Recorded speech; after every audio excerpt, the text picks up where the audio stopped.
This show promises to run away from all of the competition. Celebrate all of the Cardinal bounces as you gather around that favorite spot. And who wouldn't want a Doug Donaldson tattoo? Sports Night is next.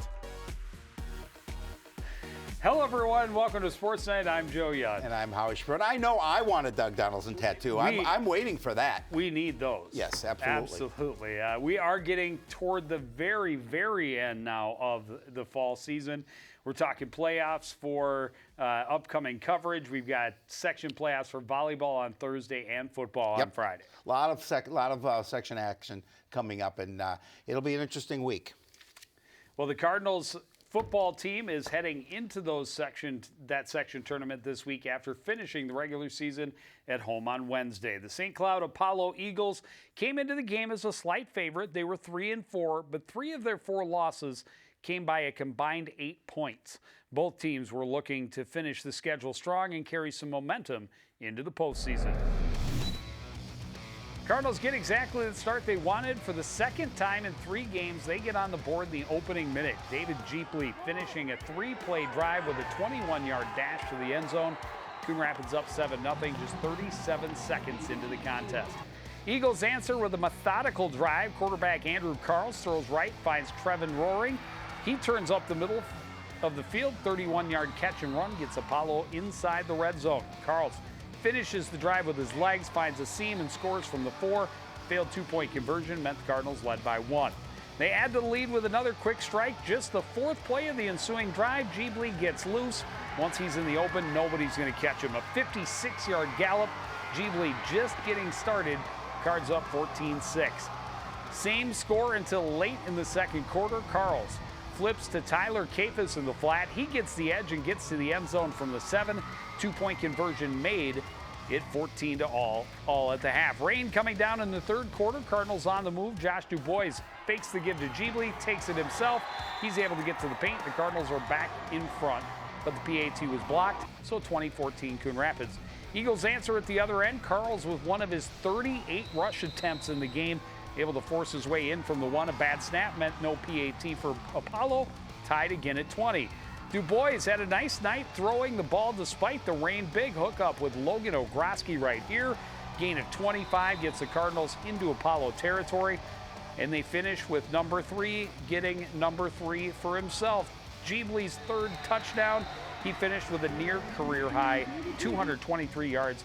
And Jeebley was stopped on the 2-point conversion, so Cardinals up by 6. And Jeebley wasn't the only 200-yard rusher.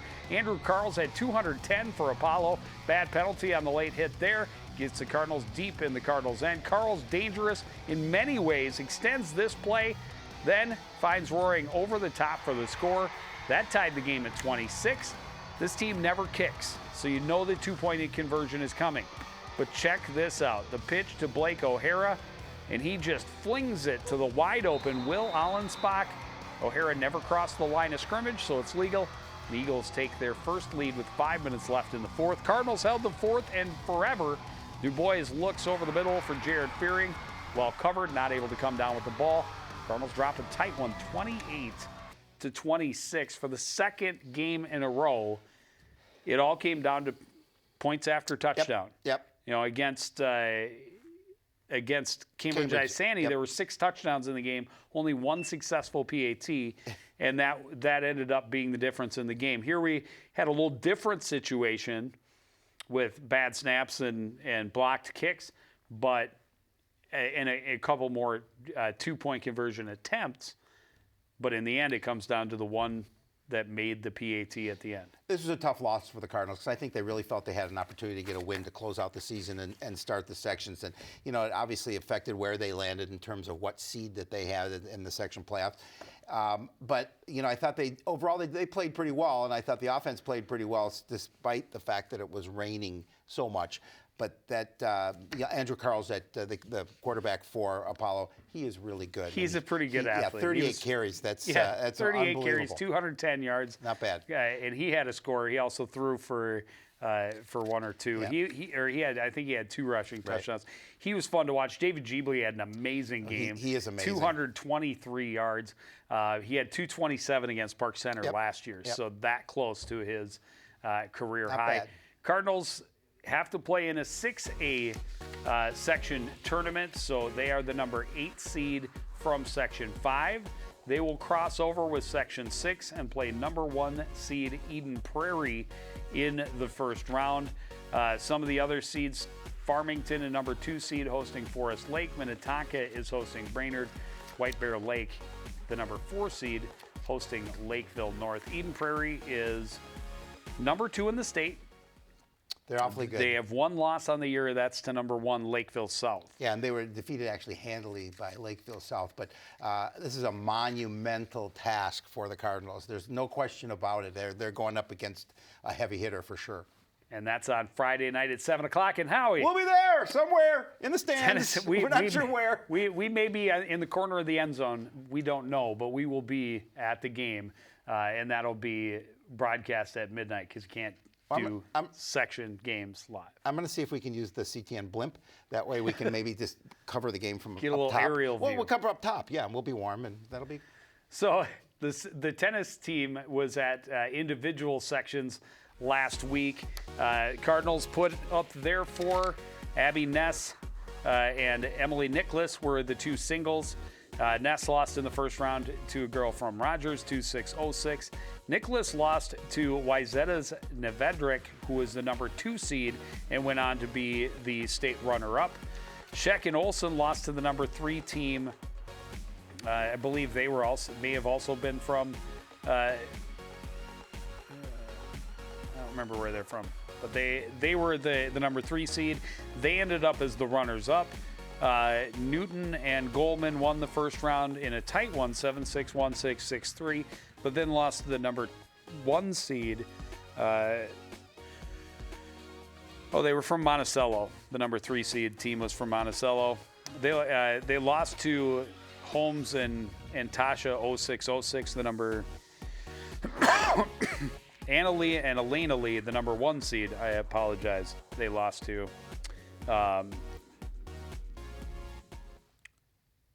They beat the team from Monticello.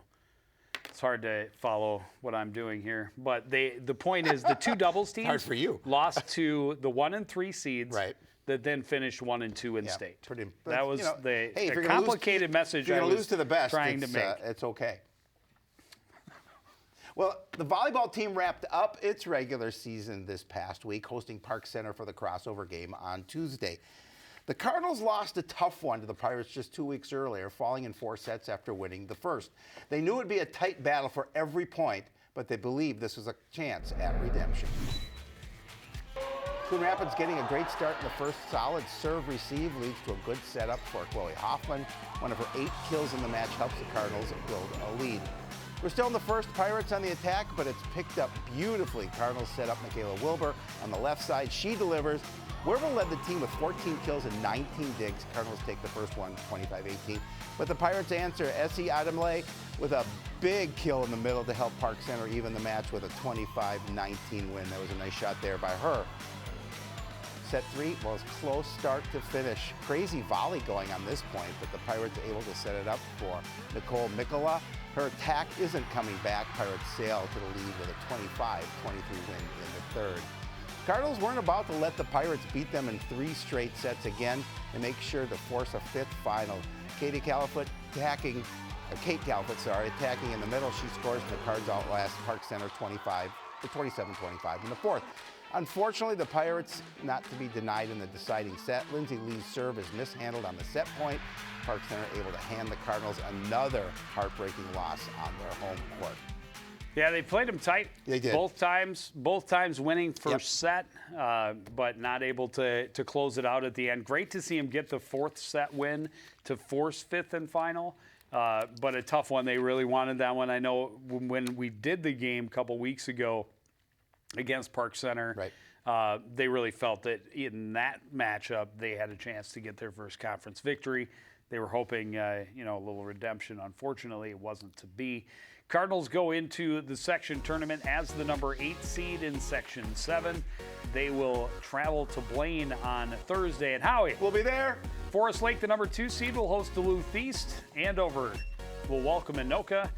And in the 4-5 matchup, it's Centennial hosting Cambridge Isanti.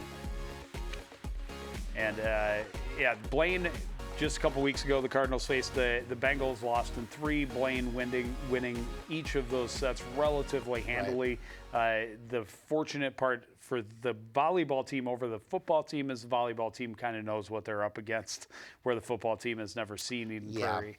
But it will also be a very tall task. Blaine finished 24-4 on the season, so obviously they're very dominant. And again, it's going to be a tough task, as you mentioned, for the Cardinals to see if they can get the win, but they'll give it their go. Well, the swimming and diving team has a couple of weeks off now to prepare for the section tournament after competing in the conference tournament last week. Cardinals were one of 3 teams at Brooklyn Junior High last Tuesday for a meet that would determine the final 3 spots in the Northwest Suburban. Cardinals pulled out all the stops to make sure they would finish on top. Cardinals set the tempo right away in the opening event. 200 medley relay team of Emma Schmidt, Ella Hacker, Caitlin Robinson, and Michaela D'Souza won the event in 2 minutes, 0.99 seconds. The Cardinals' second relay team took 3rd place. That gave the Cardinals a huge lead right off the bat, and they never looked back. Keeping the momentum going was sophomore Caitlin Robinson. She's one of the swimmers Coach Donaldson has really been impressed by this season, and she showed why on Tuesday. Robinson with a great race in the 200 freestyle. She gets to the wall in 2 minutes, 15.69 seconds. Strong finish helps seal the win. Cardinals finished first in 8 of the 12 events. The most impressive performance comes from Ella Hacker in the 100 butterfly. She set a pool record with a time of 57.90 seconds, beating the record previously held by Megan Schultz.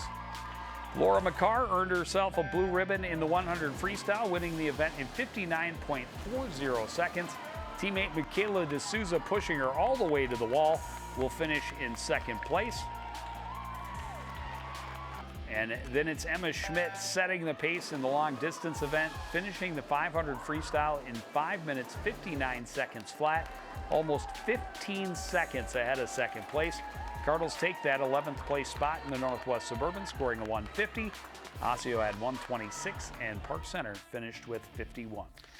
Reading Coach Donaldson's email, he's very excited for the squad and getting that win, and I know that builds the program up. But just you can tell his excitement in just reading what he said to us in terms of how they performed and the fact that they scored. They scored some points, and that was great. And while they didn't have as much success as a team as they might have liked during the year, they do have a couple of girls that have a strong chance to get out of the section. Section tournament is November 11th through the 13th, and then the state tournament is the following week down at the U of M.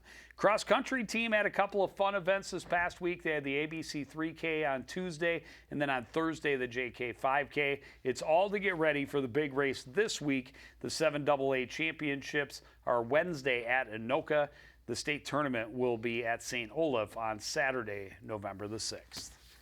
But that was a quick one. Is going to do it for this week's show. Like we said, we've got playoff volleyball on Thursday and football on Friday, and we will follow the Cardinals wherever they shall go. But that's going to do it for this edition of Sports Night. I want to thank everybody out there for joining us and continuing to support everything we do here at CTN.